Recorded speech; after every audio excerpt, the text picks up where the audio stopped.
Hello, everybody. Welcome to a special edition of the Expendable Show. With me for I don't know how many times you've been on the show now, Victor. It's been like 4 or 5 times now. But Victor Become Hill, family. and I always enjoy having Victor on the show because we get into these really in-depth philosophical talks and we have fun at the same time. So it's a little bit different than my normal routine of things, and I like doing it. It's exciting. So welcome back, Victor. Thanks for having me back, man. I always have fun too, man. I I enjoy know. talking with you. I know. I love doing these shows, especially when you come on, because it's just something, people need informed and people want to hear different views and opinions. And we come from similar backgrounds, but different backgrounds at the same time. So, when we get together, it's usually a pretty, a good back and forth of ideologies, and Absolutely. you're bound to learn something. Yeah, that's what we hope. Yeah, you're my brother from another mother. So, That's right. so what we talk about today? Let's talk about lawfare, man. My favorite subject, and I think you're going to see a. I got some ideas that I'm working on that I want to wait till they develop. So about the first of the year, but I do want to talk about lawfare, and I want to get your opinion and go back and forth on it. Now, we've talked about lawfare from a legal aspect. We've talked about it philosophically. So let's do something different tonight for a split second here, or for a little while. Let's talk about it biblically. Now, let me say this before I get started with this. Number one, I'm not a preacher. And number two, you know how there's some dummies out there. If you start talking about certain passages, they think that you're comparing yourself to Jesus. We're not doing that. So let's clear the air for those dummies.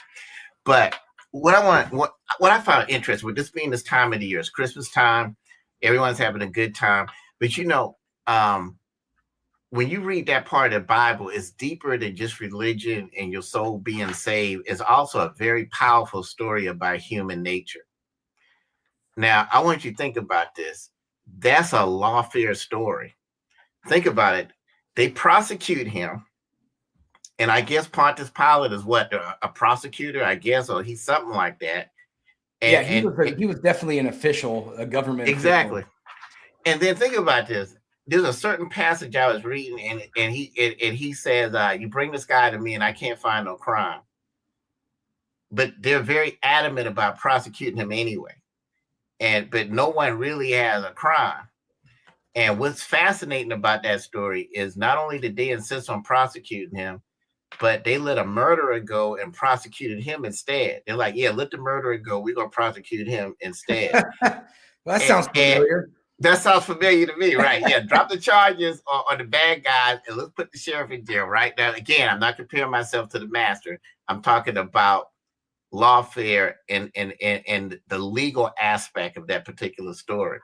So it's very fascinating to me. So this guy decides to prosecute anyway. I don't know. Was he elected official? Was he afraid he was going to lose re-election? Because he clearly saw there was no case, but he went forward with it. And they let the murderer go and they prosecute the master.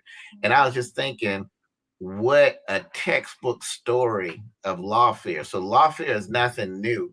It goes back biblically.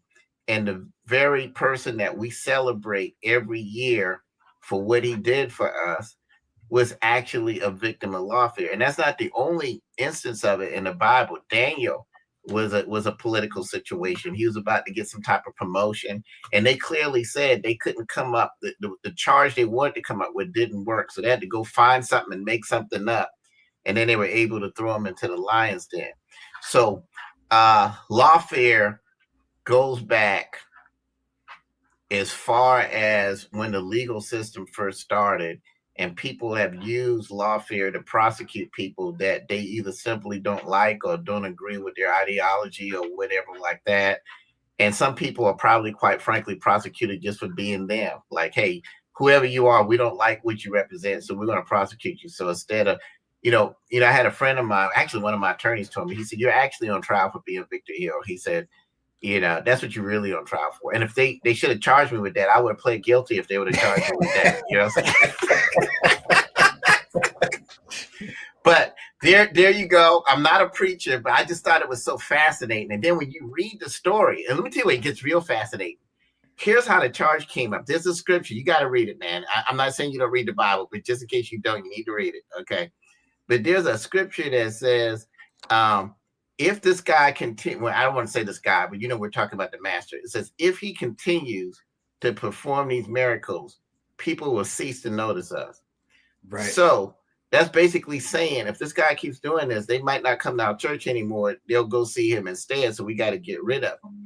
So somehow they came up with a charge out of that. So when you look at the story, when you look at the logic of, hey, I don't see a crime. Okay, we want to do it. Okay, well, I'll do it. You know, it's a very interesting study in human nature.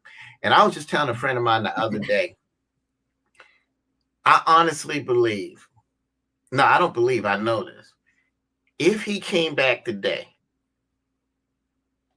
I believe the same thing would happen. It would be different. I think the Food and Drug Administration would come after him if he started turning water into wine.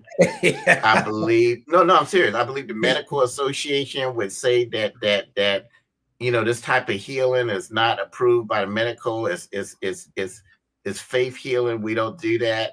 And I believe the funeral directors would probably have him killed, because if he started raising the dead, they can't make any money.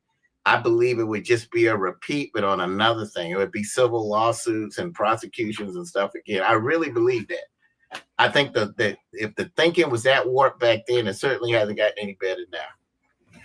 I thoroughly enjoy how you just laid that all out. I never thought of it from that angle. And I do consider myself a biblical type of fellow. And now that you think of it, now I've got my database of all the biblical stories going through my head going, oh my gosh, this has been going on for a really long time. And it has. It makes me think it's the same thing as when we look at war. What, 5,000 years ago, Sun Tzu told us, hey, don't fight wars on two fronts because you're always going to lose. And here we are, thousands of years later, and we're still trying to do it. And it's the same thing with the lawfare stories from the Bible. Absolutely. We've been failing at this and doing people wrong for so long, but here we are, thousands of years later, we're still doing it. As a humanity, we have not learned our lessons from past history. And it kind of is disturbing a little bit, because I would think that we are an evolved enough species to where we should be able to move forward from our past transgressions and better humanity, but it just doesn't seem to happen. I agree. And I guess what's shocking for us is we're talking about American lawfare. You know, it's not supposed to happen in America, because America is right. Based on freedoms, is based on, I may not agree with a word you say, but I'll fight to the death for your right to say it. These are the premises. This is the free country. This is where we're supposed to be able to worship freely, practice politics freely. But we clearly see that even though the country is based on that, that's not the case. You know, they tell us, hey, you can run for president if you want, when we were kids, but they didn't tell us, well, that don't mean that folks want to indict you or shoot at you or whatever if you do. Right. All right. Same thing. Okay, hey, you can run for sheriff. That don't mean, look at Durham Brown. It was his 25-year anniversary yesterday that Durham Brown was assassinated. And you know, that has a direct correlation to my career and my history as sheriff, because that happened a term before I ran. Now, I knew I was going to run for sheriff before then. I was already planning it. I wasn't going to run that term. I was going to run the next term. And when that happened, it really opened my eyes, because the only way to really run an administration effectively is there's no way you can realistically go in and keep this guy's secretary, his chief deputy, his whatever, right, and that's gonna work. You know, every administration, you don't see any new cabinet come in and they keep the same cabinet from the old men. If that's the case, why elect somebody new? You might as well keep the guy you got there before. But that proved that, hey, that's just not as easy. I mean, think what Duran, let me tell you what Duran actually did. And he was actually trying to be civil and nice about it. He sent letters out, I think sometime around Thanksgiving, explaining that, hey, when I come in, your services will no longer be needed, to give them time to find another job. So he was actually trying to, hey, now you got time to prepare. You can work through Christmas or whatever. Don't get me wrong. Nobody wants to get a letter like that, but it would be better to get a letter like that and have time to prepare or whatever. Right. Well, actually, they prepared his assassination.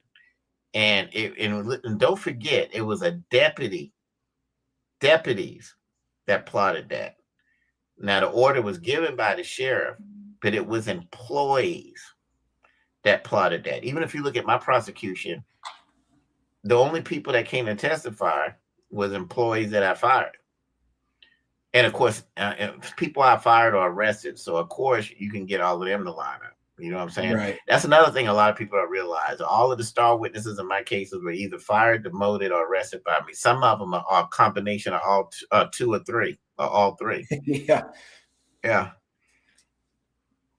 So yeah, it's amazing how they picked and choose, how to paint the Victor Hill narrative for trial. That's the benefit of being a prosecutor, is you get to lay out whatever narrative you want it to be, as opposed to what the facts actually are. Exactly. But see, that's the problem. Okay. It should never be the ability for a prosecutor to lie. And basically, they have a license to lie. They can lie and tell the grand jury whatever they need to get an indictment. So there was things said to the grand jury that never happened, right? And they're not held accountable. Now, if you and I lie to a grand jury, or we get caught lying in court, it's perjury. But if they're lying, it's not. Let me tell you what I think we really got to find a way to fix.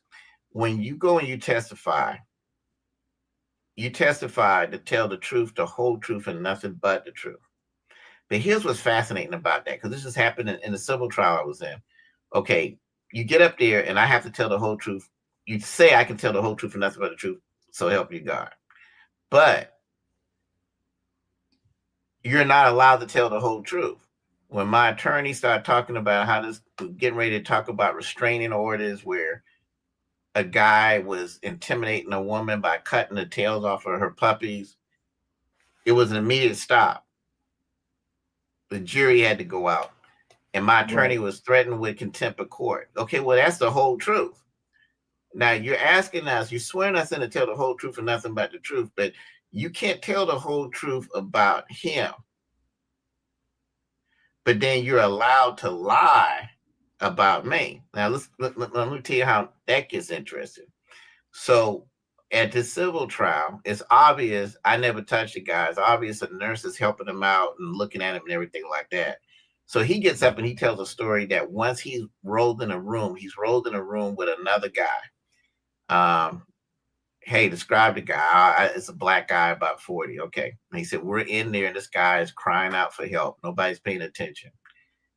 Then he says 2 guys come in with a mask.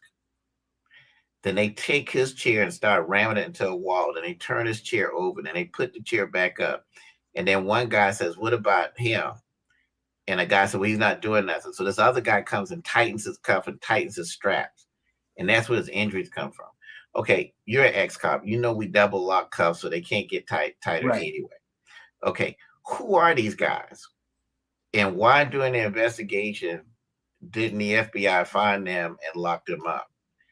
Did you go tell the FBI that 2 guys with a mask came in and tightened your stuff and roughed us? And who is the guy that got roughed up?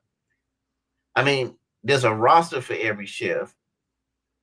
There's a report for everybody who's in a restraint chair. Right. So you don't find him. He's a victim. I'm sure he's going to tell the story about how the chair got turned over and ran into a wall. Okay, so if we really look at that, we can prove that's a lie. So this guy should be actually charged with perjury because he got up and made up a story in court. But yet we're told that we're to tell the whole truth and nothing but the truth. But you allow people to lie against a defendant And even if it can be proven it's a lie, they're not charged. And then the defendant can't tell his whole story because, nah, that's irrelevant. Well, it is relevant to a jury, especially when you're on trial. I mean, I think if you're dealing with a lunatic, they need to know why you was thinking what you was thinking and why you thought, hey, this guy is crazy. He needs to be restrained. And cutting the tails off of puppies is a good reason. Right. Not to mention the other stuff that happened. So, yeah, you know, agree. that's so that's the one thing we got to fix in the legal system. You know, they say the whole truth and nothing but the truth, but rarely is the whole truth told. And we weren't allowed to tell the whole truth. But yet you have that swearing in where it has to be the whole truth. And then when you can prove that the other side is lying, they're not held accountable. Well, people don't, nobody fears the perjury charge because they don't prosecute it. You can go on the stand and lie and they'll just say, well, you know, they lied. Oh, well. And that they have to start prosecuting people that lie on the stand. Once you take the oath and you promise to tell the whole truth and nothing but the truth, and you violate that on the stand, that should be an automatic indictment. And that should go for the prosecutor as well. That's right. Right. And that should go for the prosecutor as well. You're absolutely right about that. And the defendant should be able to tell the whole truth. The jury shouldn't be told a story in a vacuum. Right. Don't tell the jury a story like 7 people just came in the office one day and said, hey, we were restrained, help us. Tell them the whole story. Tell them some of these people have been out of jail for over a year, and out of 600 reports, they only pulled the reports with my name on it and went to see them and told them they were victims and didn't prosecute anybody else. Tell them it started over a political campaign with a campaign worker. Tell them who are the people who are really involved, how it started. But you don't tell them the whole truth and nothing but the truth. You tell them parts of the truth and add some lies to it to see if you can get a conviction.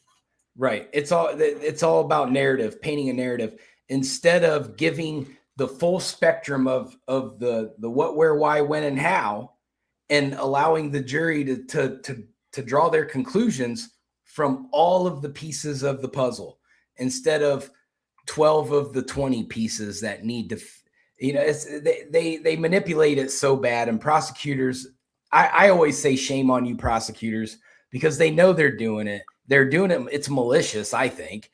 It is. And it has to stop. And like what you said, if you draw a big giant circle around the United States and say everything inside this circle is 100% protected by the United States Constitution, which is supposed to be, except everything in between those coasts, all the data and information doesn't really matter, because we're not gonna follow that Constitution. We're just gonna allow for people of authority that have the ability to stretch the truth or mislead people. They're allowed to have passes because they have this, you know, ill-conceived notion that they have some kind of power, that they get to draw the narratives, that they're the God figure in the legal system. And that's absolutely not true. The facts should be the facts, and they shouldn't be withheld, and the whole picture should be painted. And we've lost our checks and balances. When a prosecutor's being malicious, who's going to discipline the prosecutor? There's a system in place, but how many U.S. citizens know who to report a crooked prosecutor to? Or a judge. A judge. You know, there's supposed to be judicial conduct commissions and all this stuff, and they're supposed to go over this stuff and decide who does what. And they're all lawyers, so they have to went to school together or used to serve in the everybody went to Georgia Tech and UGA. Yeah, exactly. And Georgia State. We worked in the prosecutor's office together, or we worked in the defense counsel office together, public defender's office.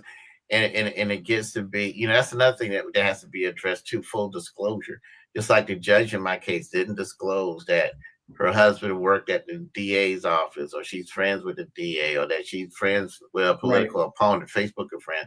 There should be full disclosure. You can hire an attorney, and then you go in before a judge, and it turns out they're drinking buddies. Well, I think that's something you need to know and the court needs to know instead of pretending in court. You know, in court, we're pretending like you're the judge and I'm the attorney.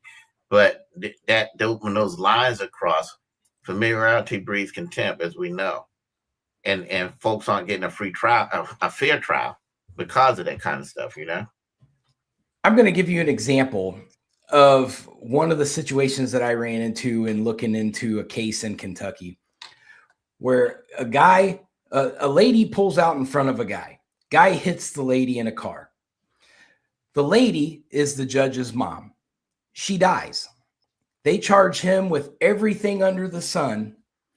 And the judge that oversaw his case was not the judge whose mom was hit. However, the judge that oversaw the case was friends with that judge. You know, they all, it's small town, they all go to the same country club, they all go to the same Freemasons meetings. You know, it's all the same thing. And I had to make so many TikTok videos just to continually throw that out there. Like, there's conflict of interest, conflict of interest, conflict of interest. And finally, he removed himself and recused himself. But it shouldn't take that. The conflict of interest should be identified from the get-go. And I agree. Under judicial ethics, it should be, this is automatic. It's, hey, I shouldn't be anywhere near this. Let's bring a judge in from outside of the district to look at this case. That way everything's, you know, fair and balanced. And it eventually happened, but had me and some of the community members not made a big stink about it, they would have ran with it. They would have ran with it. Exactly. No, there should be disclosure laws, and that's something that I'm definitely gonna look at, that requires them to disclose that type of stuff, because that's not fair. Yeah, that's a very good example. You might as well have been the judge whose mom died if that's the case, because that's exactly. Let me tell you something else that's interesting. You know, and I meant to research this earlier today, but I got tied up. But exactly how we know they may have a system in place, but they really follow it. Exactly how is a judge picked for your case or my case or somebody's case? You know, is it a coincidence that the judge in my trial was Facebook friends with my political opponent, friends with the DA who was behind the scenes pressing this, that her husband worked at that same DA's office during the time that they tried lawfare against me? Or is it a situation like, yeah, I want that case, I'll take it? I mean, do we really know what goes on? You know, interestingly, I find it very suspicious, very strange that not one jury member was from Clayton County on any of my trials, be it civil or criminal. Now, if there were several there and they got striked by the other side because they felt that was going to be an example, an advantage, I can see that. But the fact that no one from Clayton County even makes that list, and it makes you wonder, is it truly a fair system where it's like a shuffle of a card deck and that's where the case got? Or do they just sit around there and pick, I'll take that case, you take that case, and at the clerk's office, is it really a shuffle, or is it, hey, make sure no one from Clayton County is on that jury? That's a good question. And unfortunately, when it comes to, like what we've talked about several times before, is when it comes to grand juries and information that's in front of grand juries, you'll never know. They seal them and you never know. You can't even look at it. You couldn't subpoena that information. The judge will never give it to you. Exactly. Unless it's the Epstein files. Somehow they finally are going to make Yeah, exactly. That's an exception. That's an exception because the whole country's been begging for it. So I think the judge finally said, fine. The guy's dead anyway. Throw it out there. But to get grand jury information, it's an act of God. To get that information, you have a better chance of winning the lottery. So you don't know how they picked people for grand jury. You don't know how they picked people for, well, I know how they pick people for regular juries. The prosecutor gets a list of, 1,000 people or whatever. And they go down through and go, okay, we'll pick 300. I'll hand pick my 300 that I want. And then he gets to pick from those 300. And then you've already got a stacked jury. given to you, and where your defense counsel has to go through there and go, okay, well, who's the least likely out of the prosecutor's hand-picked list? Because obviously you can't bring in every single voter that's been brought in, that's been requested for jury duty. It'd take weeks and weeks and weeks to sift through all that. So the prosecutors just go, okay, we'll pick the top 200 or 300 and we'll pick from there. So the prosecutor's automatically going to get precedence over who's selected. And then they filter it down to the defense counsel. And then you have to hope that you get lucky and find some flaws or find somebody who may be sympathetic towards your case and your defense. So absolutely, you're right about that. And let me tell you this: juries can actually get to partisan politics. So let me tell you this about my first trial. I think you'll find it fascinating because what's so unique about our relationship is you're Republican, I'm Democrat, but we agree on what we agree on. We disagree on what we don't, but we agree on most things. That's how it's supposed to be. But let me tell you something interesting that happened in my trial. In both of my trials, there was a holdout juror in both trials. And very interesting.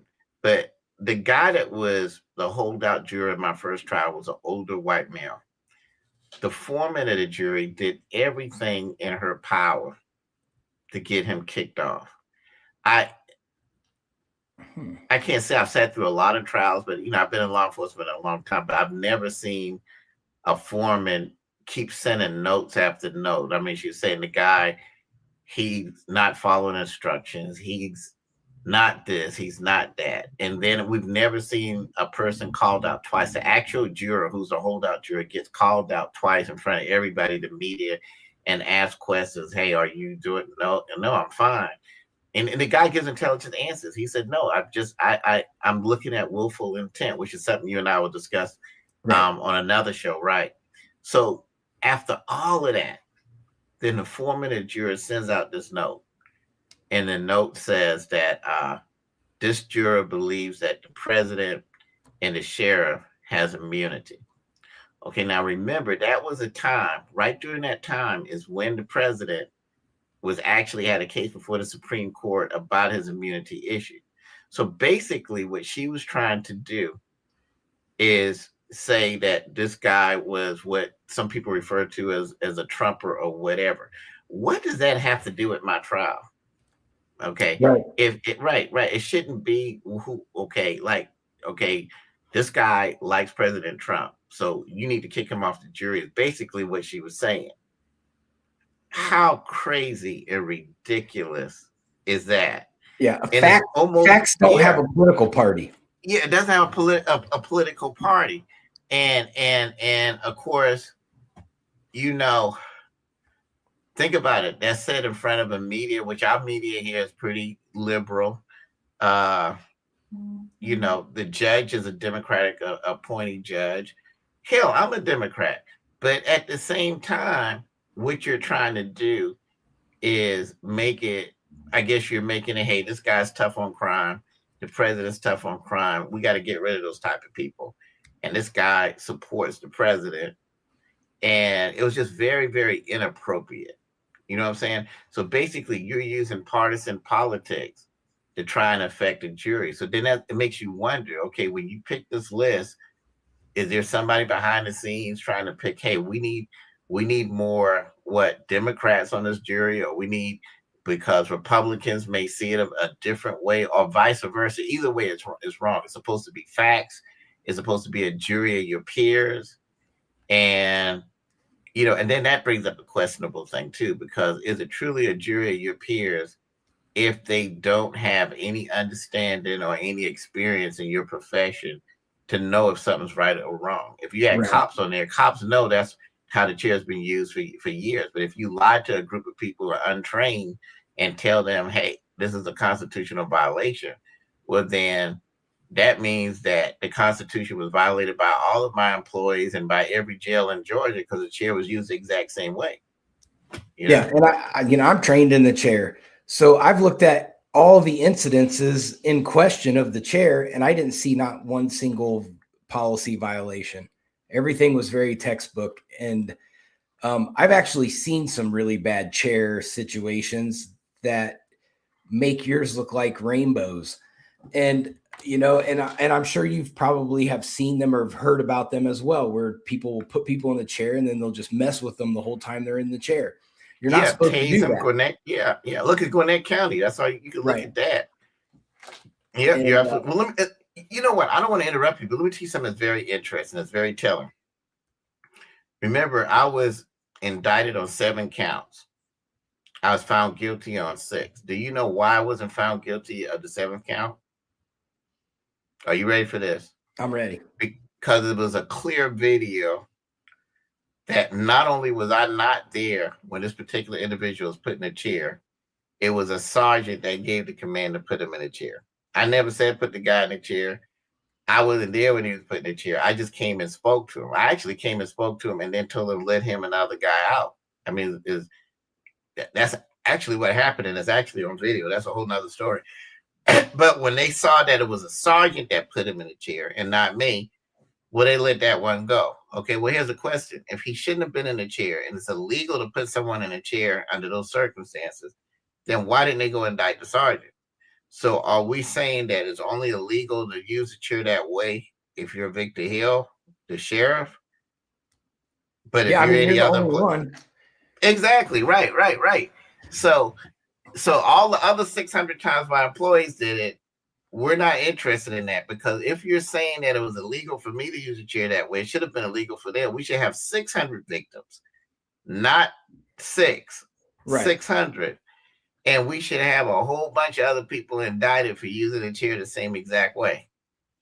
Yeah, so I mean, there should be a lot of open cases on chair activity. If the way you did it was wrong, then every jail in America is probably doing it wrong.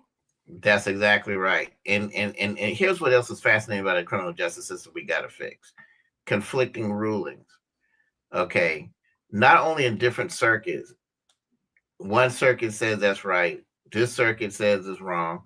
But there's even conflicts in this circuit. There was a case in Fulton County where guys, and he actually died. And they're like, no, that was fine. So the judges in these different circuits, not only they conflict in different circuits, the 11th circuit is conflicted themselves. Right. And so until we can get some uniformity, no one has. The saddest part about this case is this, Eric. As a result of this case, 7 people have died. Murdered. Right. Yeah. One of them accidentally murdered, but he was killed nevertheless. The very first man to die in the jail after they came at me with this restraint chair was trying to kill himself.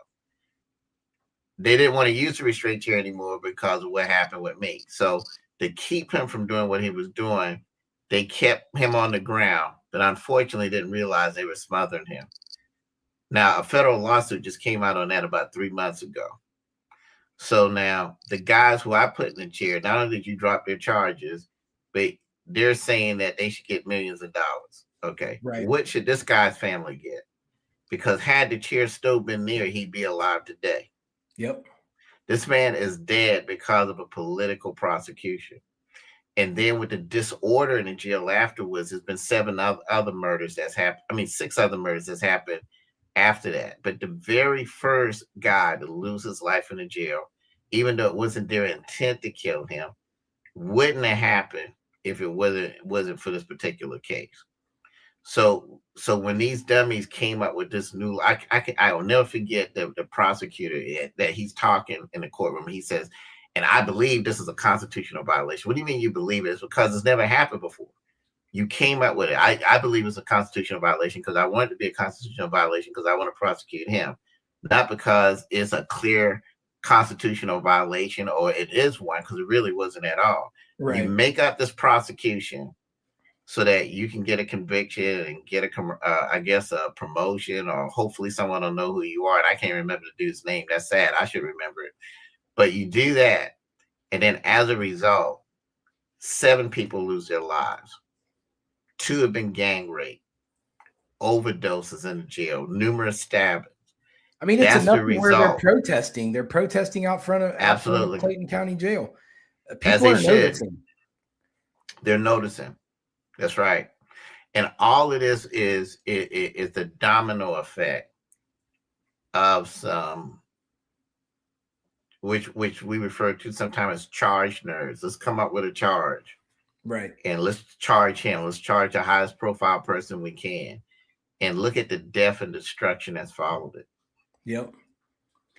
It kind of reminds me of how you just said, now nobody wants to use the restraint chair because they're afraid to get prosecuted.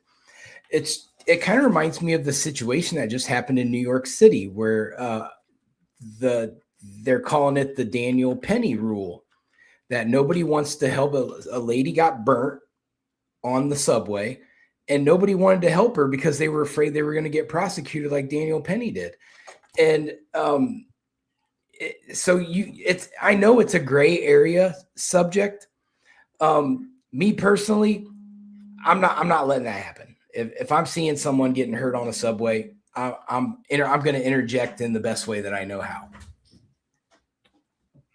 So it's a gray area for a lot of people. I know maybe Daniel Penny may have held on a little too long, but at the same time, nobody was helping him.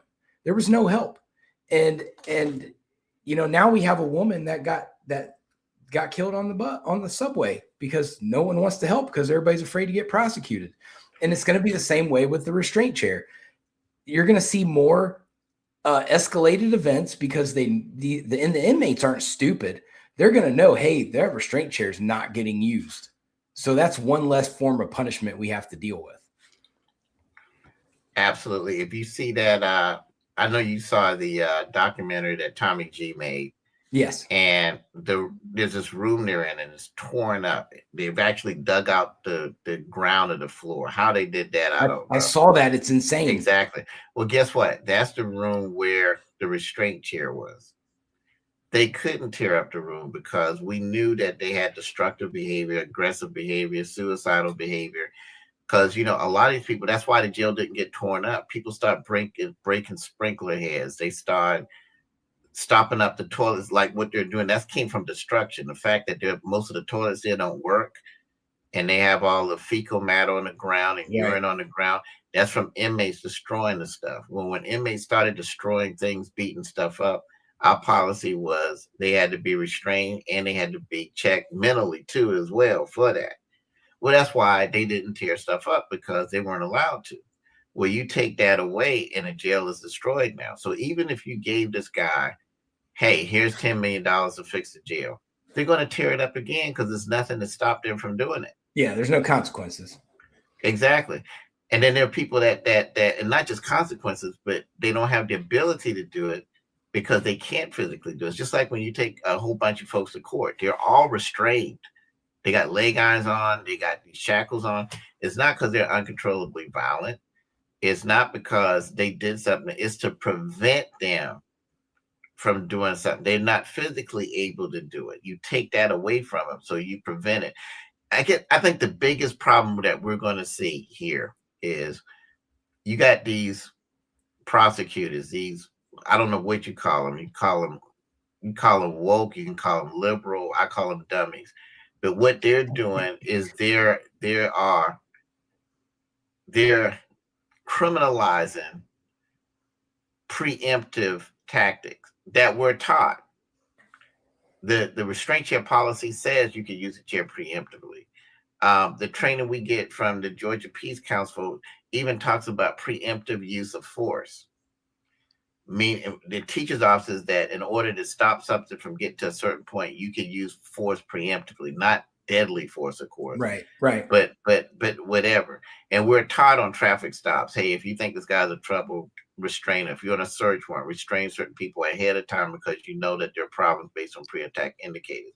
Well, when you criminalize that, then you get what we get now: 7 dead bodies, gang rapes, or whatever like that. That's not just true in the jail. That's also true in the streets. The highest art of fighting crime is to control or prevent crime, not to respond to it. Anybody can respond to a crime. Right. Okay. I once heard an elected official in our county say we were at a forum and he didn't like my response. He's like, well, we solve 80% of our murders. And I ask everyone, do you want to know that if your relative gets killed, there's an 80% chance of it getting solved? Does that make you feel good, or would it make you feel better if I stopped him from getting killed at all? Well, in order to stop people from getting killed at all, it requires preventative police work, proactive police work. So that means you got to really crack down. You got to crack down on the stolen cars. You got to crack down on the break-ins, because those are the cars that's taking people to robberies. Those are the cars that are taking people to murder scenes.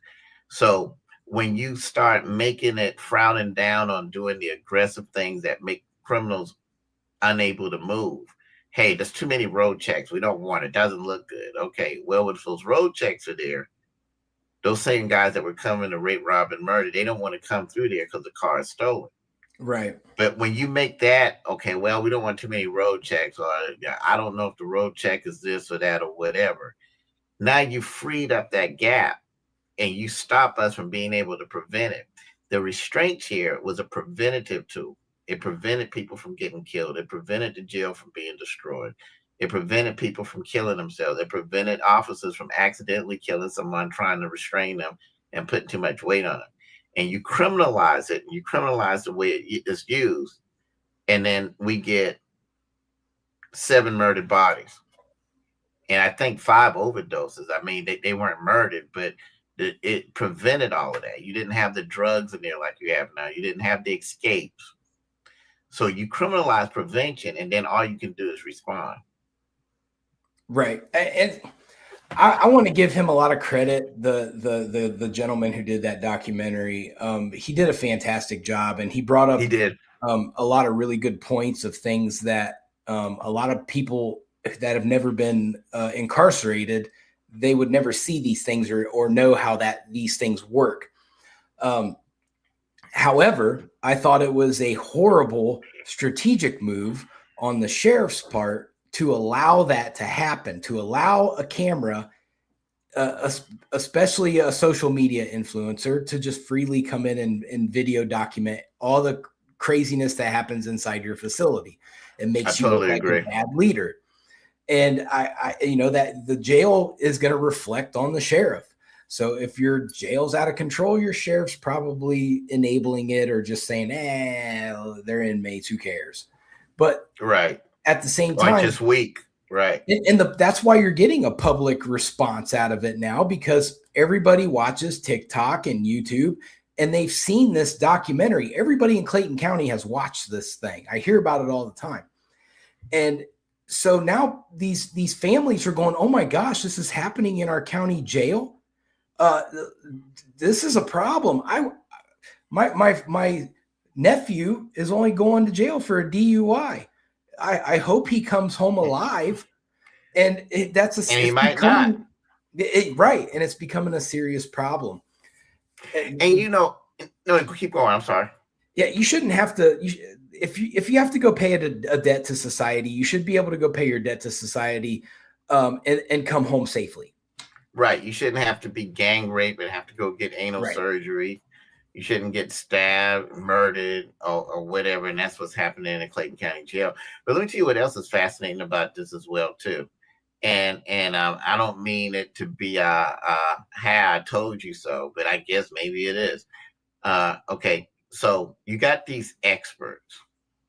Everybody can tell you, everybody's a great Monday morning quarterback. Everyone can tell you what the quarterback. I'm really good at it. Yeah, should have done it. Right. And they can't throw a football 5 yards, but the guy who can throw it 80 or 90 yards, they're going to say, you shouldn't have done this. They know exactly what you should have done. Right. So you got political enemies in a legal system second guessing me about how to use a chair. Okay. If you're going to say, okay, no, you shouldn't do this. Okay, good. Tell us exactly what to do. Okay. If this doesn't work, or you feel that this is inappropriate, what is appropriate that does work? Right. Well, obviously it worked, because in the 15 years I was sheriff, nobody was murdered. We didn't have any escapes. There was no drugs in the jail. There was no contraband in the jail.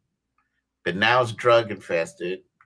Now it's bad, right? Assaults have gone up on officers over 100%, and on inmates over 200%.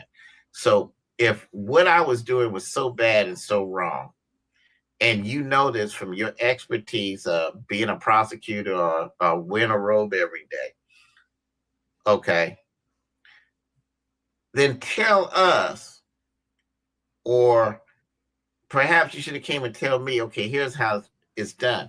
See, here's the problem with this whole lawfare situation in Clayton County that I think is going to be a case study.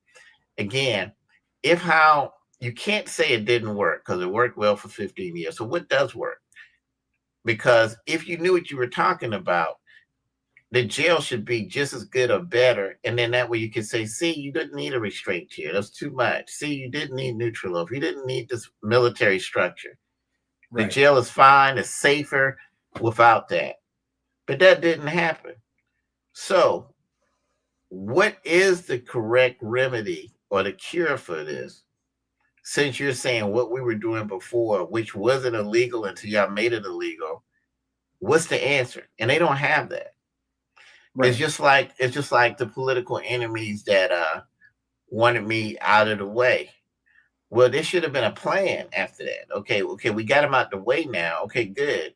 Well, look, we're better at fighting crime. See, the crime is much lower. See, the county is much more peaceful. But you do this, and then the crime rate goes up to an all-time high. The murder rate goes up to an all-time high. Hell, the murder rate went up to an all-time high in the jail. I don't think there's a county jail that's had 7 murders. Not in Georgia, anyway. Exactly. Not even Fulton County jail. Yeah, and Fulton County's bad, but I think Clayton County's taking the cake right now. I think they have the worst jail in the whole state right now. Yeah, we can definitely put that crown on him if that's what he wants. Yeah, it does seem like he does. Yeah. He may want that. Right. If he wants to be king, we can crown him king of the worst ran jail in the state of Georgia, perhaps the nation right now. Let me ask you a question. How was your relationship with the mayors of Clayton County? You know what? There was no relationship. It wasn't good. It wasn't bad. Let me tell you. That's interesting. Let me tell you what I mean by that.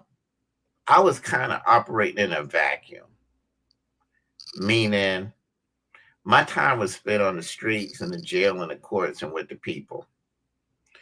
I don't think I've been to a commission meeting about 2 times because that was my chief deputy job. His job was to go there and make sure the budget's okay or whatever. Right. I went to a commission meeting when they swore in a chief of police one time. Well, yeah, that's what I did. 2 guys I knew got sworn as the chief of police, and I went there to congratulate them. But I never went to commission meetings. You know, the sheriff is elected by the people, and I answer to my bosses every day. So I never considered that. Now, don't get me wrong. I'm not telling you that these people were my friends because they weren't. But my objective was I'm just going to do my job and stay out their way. But right. Obviously, you have a vision, and exactly. You're staying on course with your vision. But obviously, of course, that wasn't felt the other way because, as you know from reading the book, the chairman wanted to be the sheriff. So right. He was very much involved in coming after me, whereas I was very much involved in ignoring him, if that makes sense. So would you ever give an award to one of the mayors if you thought they were catering to your needs? I'm asking this question because this just recently happened in a case I was looking at. An entire police department put their money together to give the mayor a leadership award. And it's during the investigation where the police department did an illegal search and seizure at the wrong address and raided this house of an innocent person and shot and killed them in the middle of the night. And so there's this kind of finagling going on. And now all of a sudden the mayor gets this really fancy crystal award for his leadership when half the town hates him and the other half, the leadership's not really there. So the town's throwing a fit because the mayor gets this award. And they're like, what leadership are you actually showing? Because this town's about to turn into the Civil War. And they're just waiting on the Kentucky State Police or I guess the special prosecutor decide if they're going to prosecute the cop or not. That was probably really an award from the chief to the mayor for letting him keep his job, is what it sounds like to me. That's what I said too. That's probably it's kind what of a bribe. Yeah, it's kind of yeah, that's probably exactly. I mean, ethically, like, I guess when I was in law enforcement, the last thing I wanted to do was be around the political figures in my department.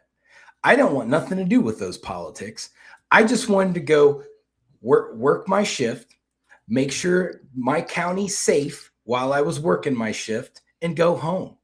I didn't want to go hang out with the politicians and get involved into that mumbo jumbo. And I know you have that. You've seen that perspective because you were an elected official. I wasn't. But I didn't want nothing to do with those guys because I knew that there was a whole bunch of riffraff that came with it. Well, let me make you laugh. I didn't want nothing to do with those guys either. I didn't hang out around elected officials. Well, that's why they went after you, because you weren't part of the probably system. Probably so. And even if I was at an event and the elected officials was there, I would leave the elected officials to go mingle with the people because they were the ones that hired me. It wasn't them. You got to look at it this way. In Clayton County, there's 60 elected officials. That counts the judges, the city council members, the commissioners, everybody like that. But when it's time to get elected, it takes more than 60 votes. It takes thousands of votes to get elected. There's 300,000 people in that county. So really, anytime you're elected, it's the silent majority that elects you. So those are the people I'm truly interested in getting to meet. And I think I told you the same before. And this, I will live and die by this. You know, I was once told the power is not in the hands of the man or woman that drafts legislation, and the power is not in the hands of the man or woman that vetoes or signs the legislation. The power is in the hands of the man or woman that casts a ballot, that decides who's going to veto or sign the legislation. So the power is in the hands of the people. The people is who decide that you're the sheriff or the senator or the president. So those are the people who I need to be constantly making sure they're happy, not 4 or 5 people that sit on a board. You know what I'm saying? And so I concentrate on them. So even if I was at an event where elected officials just happen to be there, and if we're sitting up somewhere, I'm going to immediately go down into the crowd because those are the people that made me the sheriff. It's not those folks there. You know? So that's interesting. Like, you catered to your constituency. Exactly. Instead of the politicians. Absolutely. Nothing was more important to me than that little old lady picking up the phone saying, Sheriff, I got a drug house across the street. My grandchildren can't play. Or, hey, my daughter's being stalked by somebody. He won't leave her alone. Can you stop him or whatever like that? That was my boss. Those are the people that decided that I was going to be the sheriff, not the chairman, not the commissioners. Right. Hell, if I had to depend on them, I would have never got elected. You know what I'm saying? Right. So those are the people now. And it got to the point, you know, one of my commanders would always tease me about that because this is a true story and I'm not ashamed of it.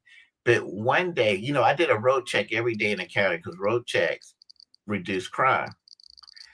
So the day after Easter, a church mother called me and she said that she didn't appreciate leaving church and going through a road check, which I wasn't aware was near a church. You know, I don't know why they picked that particular area or whatever, but and I'm not saying churches can't have road checks, but you get what I'm getting at. And she said, Sheriff, it's Easter. We're celebrating the death of our Savior. And you know what I told her? I said, yes, ma'am, I'll take care of it. You won't see a road check at Easter again. So my commander would tease me. He said, no, you pay absolutely no attention to the chairman and the commissioner that a little old lady calls you and you stop road checks for the Easter Sunday. I said, yeah, because she's my boss. She's the reason I'm the sheriff. She's the one that got with all the, she's the one that got with all the other church. Exactly. She's the one that gets with all the other church mothers and say, hey, Victor Hill is who we're voting for to be the sheriff. That's my boss. Is not 5 commissioners. Yeah. Wow. Right. But if the chairman had called me, I wouldn't have paid it no attention.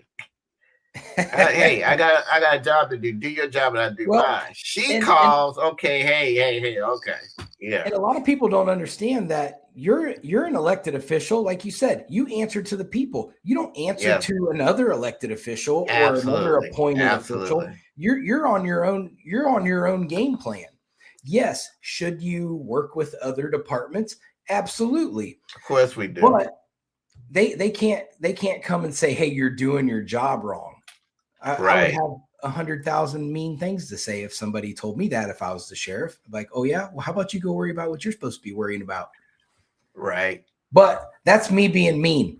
So, I mean, I probably wouldn't say it that nice either. Now, scenario number 2. Okay. I sent you a video, and when you have some time, look at it. So when you were still out and about as sheriff or even as a deputy or whatnot, and you're sitting at a restaurant, if somebody comes up to you and says, wipe that grin off your face, are you going to arrest them? At first, I figured they were joking. I'd probably joke back with them or something like that. I was like, hey, I'll wipe mine off or you wipe yours off or whatever. I figured they're playing. People do that. They come up and say crazy stuff to you. Right. So you're not going to we joke back. Call for backup and have the guy hauled out. And no, I mean, folks come and they say all kind of crazy. Most of the time it's in fun. And, you just got to be quick humored back or whatever like that. Well, there is a backstory. So the guy who said it to the Kentucky State Highway Patrolman, he was shot by one of the people that are in the good old boy system. So there's this kind of retaliation that's been going on against this guy. Because he's being more vocal about it. Like, why is nobody arresting him? Why is this happening? And they keep arresting him on bogus stuff.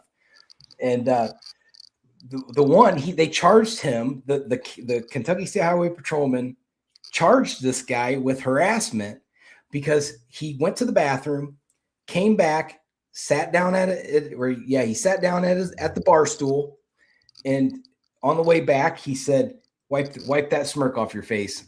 And then they exchanged a couple things, and he turned around, and for the next half hour, he played on his phone and talked on the phone. And he ended up calling backup. The sergeant comes and nabs the guy up, and they take him to jail. And then they charge him with resisting and obstruction of justice on the way out the door. So let me tell you this now. I'm going to play devil's advocate on this. I see both sides of this. I see his side and I see their side.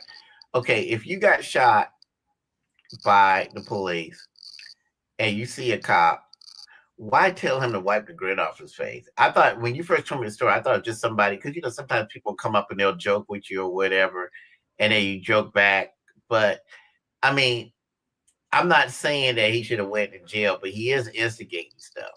I don't know if you read my book, but the day I got sentenced, I went out to Hal's Steakhouse with some friends to eat, and the judge happened to be in there. I didn't even know she was in there. Right. And she makes it her business to walk all the way to the table. Hey, I just wanted to say hi. Now, you just got through coercing a juror, rigging a trial, and then you come up there with a smug look on your face talking about, I just wanted to come over and say hi. Because had I seen her in there, I wouldn't have said a word to her. I just would have ate and went. I wouldn't have went over there and said, wipe that smile off your face.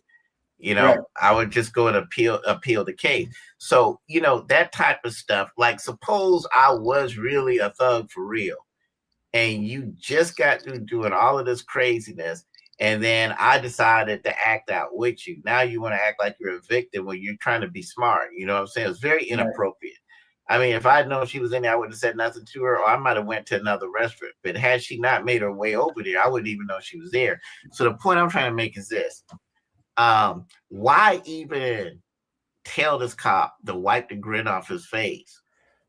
So let me tell you that this went in it went in front of a bond revocation hearing, and the officer testified. I wouldn't have allowed that officer to testify because he went in there and completely contradicted his story. I'm sure he did. And I have the video. I can send that to you too. But he got on the stand and said, when I got to the restaurant, I scan the room because that's what I do. I do the same thing. So I get it. You know, he scans the room. He says, I see this guy right off the bat. I know exactly where he's at. There's 8 empty tables in there. And he picks the table right behind him. The cop does? Yes. He picked. So he even on the stand says, I notice he's there. I know he doesn't like me. So I made a point to not have eye contact with him. I avoided eye contact. I'm like, okay, that sounds great and everything. That's what you should do. And then when I watched the video, I'm like, there's all these empty tables. Why did you pick the table that's 3 feet away from him? Right. And so okay, so really he was the instigator first before this guy said wipe the grin off your face. Right. Yeah, I get it. And you know what? Let me tell you how I'm assessing it now. There's a lot of cases out there that are prime examples when 2 assholes meet each other. You know what I'm saying? And sometimes the cop is an asshole and the criminal is an asshole, and then you get a lot of assholery. As you know what I'm saying? Right. So neither one of them probably were the most mature. The cop could have stayed away. He could have saw the cop and ignored him, but obviously they wanted a confrontation with each other. You know what I'm saying? Right. Some of these incidents aren't exactly. There's a lot of incidents like that. I mean, there's one. It's a documentary on it now, but when you really look at it, everybody was being assholes to each other, wouldn't stop, and unfortunately, it resulted in a death. And you know, when you get 2 assholes, that's what happens, unfortunately. Yeah, and that Kentucky State Highway Patrolman, his little group of people is the one who got my social medias all kicked off. So we know he's an asshole. So that proves it. Yeah. So you know, but you know, again, let me tell you. I like to stand up for the cops because there's a lot of good cops out there. But when you're doing things to instigate the public, you already know this guy is upset because they refuse to prosecute the guy who shot him. I'm going to be upset too. I'm going to be looking around going, is anybody going to do the right thing? Like, can I go shoot somebody and get away with it? Right. And it's just one of those things. I would be frustrated. And I mean, if it's me sitting in that table and he tells me to wipe the smirk off my face, I'm going to be like, hey, man, let's just eat dinner and get up out of here. Like, right. Again, I'm not calling for backup. It's one of the softest things I've ever heard. No, I'm with you on that. Like I said, it's a lot going on there. You know, the fact that he even went and sat next to the guy, what for? And the other guy, you know, yeah, I mean, what purpose does that serve? He was drinking, so he was probably feeling a little brave. Exactly. So the cop, the state highway patrolman, knowing that the guy's sitting at the bar in a bar drinking an alcoholic beverage, probably when I'm having a bad day, the last people I want to be around is someone who's drinking, because I know that there's an increased probability that they're going to react negatively to their intoxication. It's a proven fact. So I will avoid those scenarios because I know that I don't want to accidentally get caught up in that line of fire. I agree. You know, here's what I see. You know, and it's interesting. It just happened in my civil trial. Something happened in my civil trial. And that's a whole nother show. But right at the time, remember I told you my attorney was getting ready to expose this guy for being a stalker and cutting off puppy tails. Yeah. And a judge calls a jury out and he threatens to sanction my attorney and threatens this and that. But he said something to my attorney I'll never forget. It wasn't only, it not only was shocking, but it was also honest. But he told my attorney, he said, listen, just like y'all talk about us judges, we talk about you attorneys too. He said, now I'm not saying I mean, you should have heard how he said it. He was like, you know, he's telling my attorney, I don't trust you. And, you know, just like y'all talk about us judges, we judges talk about your attorneys too. Well, what was interesting to me about what he said was not just the inappropriateness of it, But the fact that he was honest enough to say, even though we hold this high esteemed position and we wear robes, we react to everything just like everybody else does. And sometimes common sense and judgment goes out the way, and we just don't like people or whatever, which is what I've been saying all along. The fact that he actually said it was both shocking and kind of refreshing to see that he was even that honest. You know what I'm saying? But it's interesting. He's saying, "Hey, y'all talk about us and how we're assholes, and we talk about y'all too," and basically threaten him or whatever like that. Well, again, when you wear a robe, when you wear a badge, you're supposed to be at a maturity level where you're not going and poking the bear of some guy that got shot or rigging a trial because you don't like the defendant. But there's that human factor there that we haven't solved, because we expect better from judges and we expect better from cops. And like I said, that was a situation where he could have sat at another table and act like the guy wasn't there. Right. You know, or just said, "Hey, there's a problem in this bar. Let's go eat somewhere else." Let's go eat somewhere else, right? And now, and also the other guy too, he could have ignored the cop and didn't have to say take the smile off the face. Of course, you know, and we always talk about this stuff where they're held to a higher standard. I don't know if anyone should be held to a higher standard. I think everyone should be held to the same standard. I think everybody has a responsibility to act like they got some sense. Right. I don't think there should be a higher standard for you and a lower standard for me. I think everybody should be held to a standard of decency, and it obviously didn't happen, you know. Next question. Since I got kicked off of TikTok, one of my favorite creators is named Nunchuck Tyler. Have you ever come across Nunchuck Tyler? No, but that interests me. You know, like every other kid that grew up under the Bruce Lee era, I had sawed a broomstick and put a nail with a dog chain in between it to make some nunchucks. I'm real interested. Who is this guy? So he always wears like Grateful Dead shirts. So he's kind of like a hippie. He's got red hair and a red like handlebar mustache, but he's actually really skilled with nunchucks. But he sings like songs while he's doing it. He's like, "Nunchuck Tyler, he's our best friend." Like he always wants to make you feel good at the end of his little show. It's funny. Please send me the link. Maybe somebody need to follow. This could be the stress release I'm looking for. Yeah, that's what it's. He's definitely entertaining. And sometimes he'll be like, "Nunchuck Tyler has 2 nunchucks," and he'll just be whipping them around. He's got glow in the dark nunchucks. Really? Black, you know, I used to be pretty decent with nunchucks. I think I still got a little bit of skills. I want to practice first before I show you, but that used to be my thing. So I got to see them, you know? Yeah. I never chose nunchucks. I chose the Eskrima sticks. Right. I love those too, by the way. Give me a couple sticks, I'll whoop the shit out of somebody with them. I love those too. I love both of them, but I love all stick fighting. As a matter of fact, I like the short staff and the long staff, especially the short staff. Yeah, I'm too short for the long staff. Yeah. I end up hitting it on the ground all the time. But I got. So tell me about Nunchuck Tyler. Is there anything I need to know about him, or? No, he's just entertaining. Please send me the link. His song is really catchy, so it'll be stuck in your head forever. Okay. I got it. I'm definitely going to look this guy up tonight. Yeah, I would probably let him train all my cops. There you go. And he's entertaining.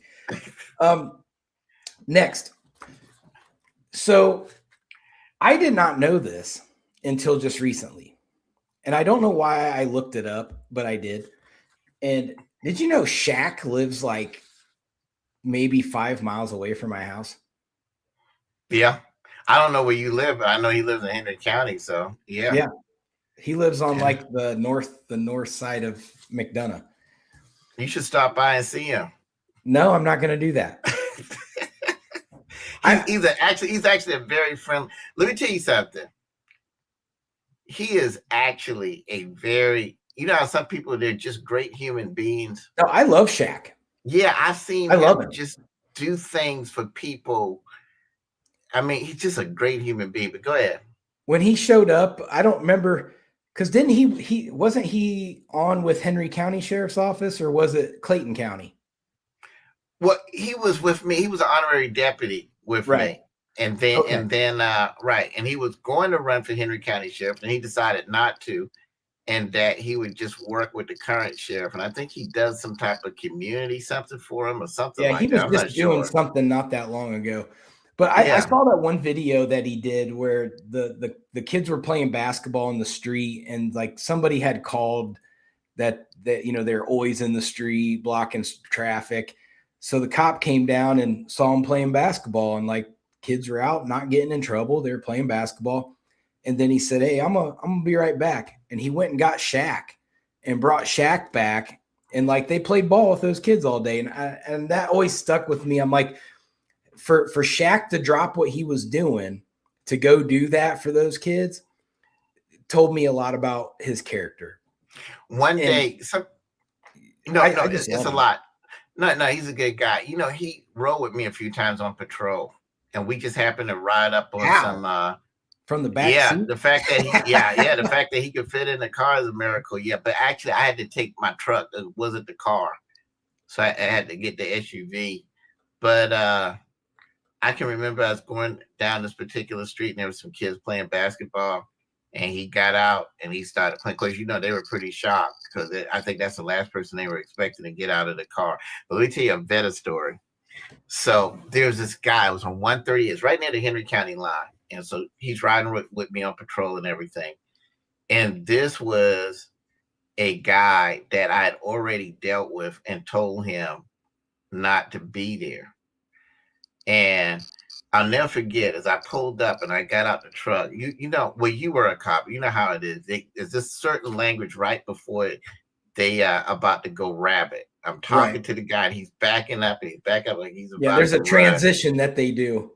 Exactly. Yeah. Right. Well, I mean, I'm not a tall guy anyway, but it was hilarious. I didn't realize Shaq had gotten out the car, but I saw this guy's head go like this.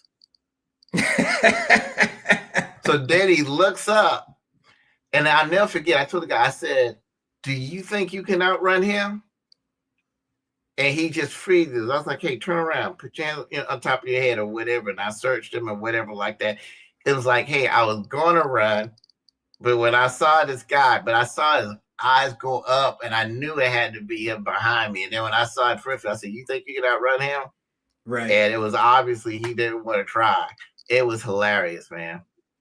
Yeah, I think it's great that he gives back to the community like that. I think it's great that he works in law enforcement. He just seems like the probably like the gentlest giant ever. And Had he ran, I was going to work on his campaign. I already had the slogan worked out. That and let me tell you what's going to be. It's going to be Shaquille O'Neal. No sheriff has ever walked taller. Ooh, that's right. A winner. Yeah, because he was taller than Buford Puzzler. So hey, I thought that would have been a great slogan. Yeah, no sheriff has ever walked taller. And I think had he ran, he would have won, no doubt. Yeah, everybody loves Shaq. Exactly. Good guy. Unless Dikembe Mutombo would have ran for like Rockdale County Sheriff or something. Right. Well, yeah, he's a little taller than Shaq, right? Yeah, he's like 5 inches taller than Shaq. I think. Wow. I think he lived over by Conyers somewhere. Really? Yeah, I'm pretty sure Dikembe Mutombo lived over like in Rockcastle or Rockdale County or whatever. Gotcha. Well, man, when you gonna have me back again, man? Man, probably sometime after. I'll tell you what. I have a lot of big new things planned for all of my social media stuff. I'm looking into a radio show in Atlanta. I didn't tell you that. There's also the potential that it could turn into like TV spots. Then there is I'm booking for a Are you trying to propose to me to be your co-star? What are you doing here, man? We can do that. Look, everybody knows Victor Hill. We can just run around Atlanta all day and just cause problems. Yeah, well, I think In we've a done good a way. good job of that already. Yeah, yeah, and of course Yeah. in a good, exactly. We can go But get with Young Thug and we can hang out at his free concerts he does on Fulton County's courthouse steps. yeah, and get indicted and be on trial for a year on some made up charges. Yeah, I mean, I you agree. already know what a RICO charge looks like. You could just jump right in. Fonnie Willis can't What a prosecute shame. him anyway. What a shame. What a shame. But but no, I'm also that sounds great. Friday, I'm going to a black tie event at the Yin Yang Twins. Really? How did you get on that invite? They never invited me. Well, because my girlfriend does their kids' makeup. That's a good connection. Yeah, that's a good connection. Well, tell everybody I said hi and I want to come next year. Well, I'm going to get you on all the lists. Every list I'm on, you're on now. I appreciate it. I really appreciate that. And we're going to win an election. Absolutely. Absolutely. We're going to show the world how it's done. Ebony and Ivory, Republican and Democrat, living together in harmony. I'm trying to like get my street cred up in Clayton County right now. I'm really focusing on that. Like I got more bling. I think you're doing a good job. I think I got my forces. Yeah. I'm going to get my street cred up. And word on the street, you're the man, dear. You're the man. Oh, you're already hearing about me? That's awesome. Oh, absolutely. Absolutely. Good. Keep up the good work, young man. Keep up the good work. Well, I'll tell you what, everybody check out The Hill of Justice on YouTube. Victor and his brother do the show and they have guests on. It's a lot of true crime. If you guys like true crime, it's an excellent show. I watch it religiously. And Victor's brother's excellent at what he does. He's a great host on the show. These guys know their stuff. They break it down and they break it down to where it makes sense. And anybody can watch it and understand what's going on from the cop perspective. So watch The Hill of Justice. Victor, you're good. We're going to be busy probably for the next couple weeks. So probably after the year, we'll get back together and see if we can make some new sense of some things. Let's do it. I got a strategic plan that should deal with lawfare in a very unique way, and once it should be worked out by the first of the year. And I would love to talk about it with you on the show. And of course, you and I can usually, and of course, we're going to discuss politics, religion, and how to save the world. The things that you and I always talk about when we get on the phone. Right. You know what I'm saying? I'm down. I'm ready. Absolutely. All right, man. Thanks for coming on, Victor. Tell your brother. Man, thanks for having me. I show. Hey, we gotta have you on our show. Bring it. I'm ready. Yes, that's what we got to do. It's time for you to come on. That should be an interesting show. Yeah, your audience is going to be like, whoa, who is this white guy that just keeps talking shit? He don't ever shut up. Absolutely. Like, and they get to meet our brother from another mother. We got another brother from another mother too. It's just beautiful. Like I say, Ebony and Ivory, Democrat, Republican. Right. I think it's awesome. Just bringing people together. Yeah. Showing people how to positively communicate with each other on issues that might not be so pleasant to talk about, but me and you, we can put it together and show that, hey, I don't have to hate you to disagree with you. Exactly. We show folks what true brotherly love is all about. Right. Or as the late, not Dr. King said, but the other King said, can't we all get along? You know what I'm saying? We can. It's possible. Yeah, we can. Exactly. It is possible. Exactly. All right, Victor, brother. Have a good Christmas. Thanks for having me, man. I always enjoy it. Merry Christmas to you too, and Happy New Year. Yes, sir. You take care. We'll see you. Yes, sir.